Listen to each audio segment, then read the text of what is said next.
Olá! Hoje trabalharemos os conceitos de hardware e software. Esse assunto é fundamental para concursos públicos, uma vez que é contemplado, que é contemplado em editais, como também em enunciados de questões. Por exemplo, saiu um concurso para determinado órgão público, nós vamos até o site do elaborador, baixamos o edital. No edital, chegamos à parte do conteúdo para a prova de informática. Lá encontramos conceitos de hardware e software. Mas o que vem a ser o hardware e o software? Hardware é toda a parte concreta, toda a parte mecânica do computador. E software, toda a parte do pensamento, toda a parte lógica.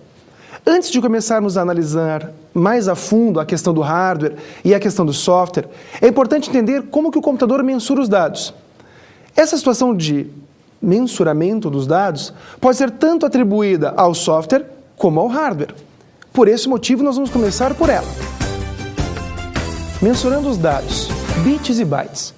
Na informática, nós acabamos mensurando os dados utilizando o termo bit.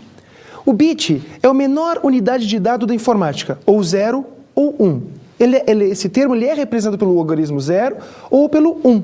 Então imagine só, se eu tenho um conjunto de 8 sinais 0 ou 8 sinais 1, eu tenho um conjunto de bits.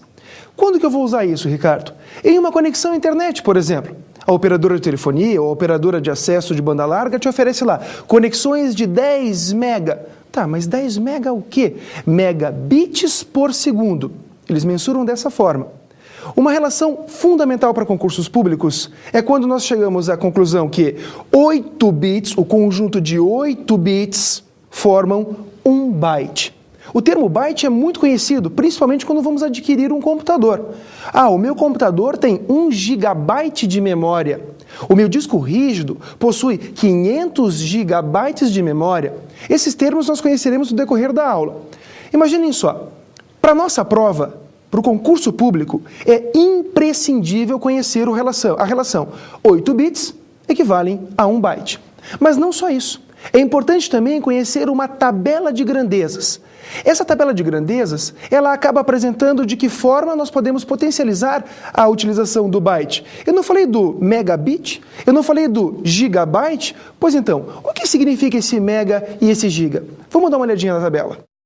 Kilobyte, KB maiúsculo, ou kilobit, KB minúsculo, quantidade 1000.